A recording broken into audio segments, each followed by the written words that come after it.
December 2010, a routine training exercise in Long Island, New York.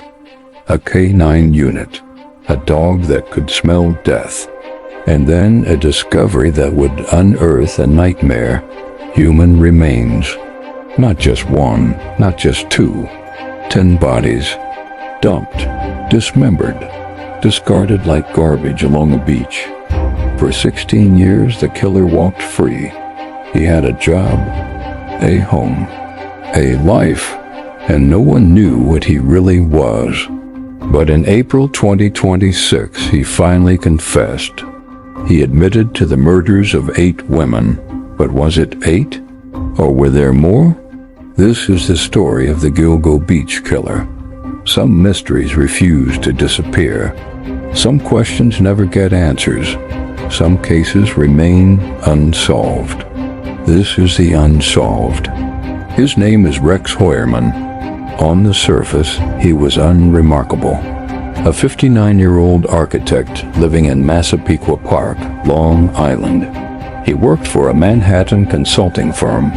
He had a routine. He wore suits. He looked respectable. Nobody suspected him. Nobody imagined that this suburban family man, designing buildings by day, was hunting women at night.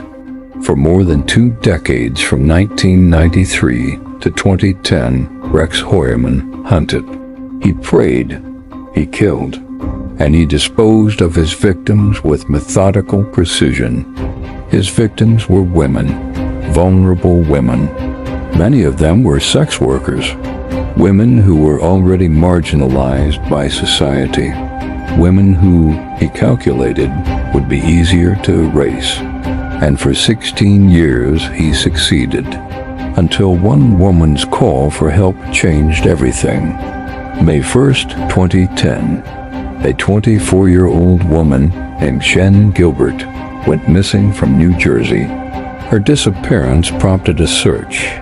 That search would eventually lead law enforcement to Gilgo Beach and uncover something so horrific it would capture the attention of the nation. What they found was a dumping ground, a killing field, a place where a predator had been leaving evidence for years. December 2010, the dog caught a scent. Within days, more remains were discovered. Within weeks, the count had reached 10 victims. Bodies had been dismembered. Tattoos had been cut out deliberately, methodically, to prevent identification. These were acts of calculated dehumanization. Melissa Bartholomew, Maureen Brainard-Barnes, Megan Waterman, Amber Lynn Costello. These 4, the Gilgo 4, became the face of the investigation. The killer wasn't selecting victims at random. He was hunting women through online ads, women he could lure to secluded locations. The investigation was massive, relentless, but they couldn't find the killer. Years passed. The investigation stalled. New leads went nowhere. John Bittrolf was convicted of killing 2 women nearby. Investigators examined his DNA, and then they excluded him. He wasn't the killer. The families were left in limbo. Psychologists call it ambiguous loss, the agony of having a loved one gone but not knowing why. The families lived in that pain for more than a decade, until a new task force decided to take one more look.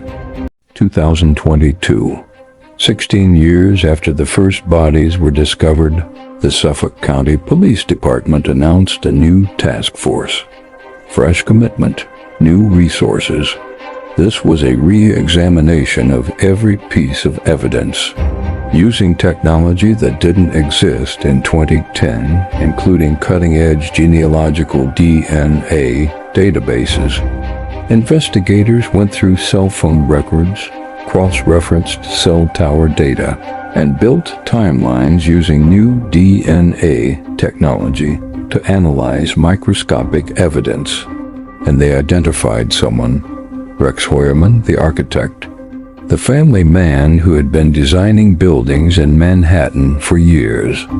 In July 2023, Rex Heuermann was arrested. He was charged with the murders of Melissa Bartholomew, Maureen Brainard-Barnes, Megan Waterman, and Amber Lynn Costello. As they re-examined more evidence, more charges came. Jessica Taylor and Sandra Costilla. Her murder had been unsolved for 31 years. This arrest suggested that Heuermann had been hunting for more than 30 years, killing at least 8 women, and possibly more. But the darkest part of the story, the mutilation, the method, the deliberate erasure designed to prevent identification. The victims had been decapitated. Tattoos were cut out methodically. The killer was erasing them, trying to make them less than human. One victim, identified in April 2025, was Tanya Denise Jackson, an Army veteran. She and her daughter disappeared in 1997. On April 8, 2026, Rex Heuermann pleaded guilty to the murders of 8 women. 8 families finally getting an answer. Are there more victims? How many bodies are still hidden? The investigation isn't over. Investigators continue to look at unsolved cases. These women deserve dignity. They deserved to be remembered as mothers, daughters, and sisters. Human beings worthy of protection and justice. He tried to make the world forget they ever existed. But they won't be forgotten. Their memory endured. And justice finally was served.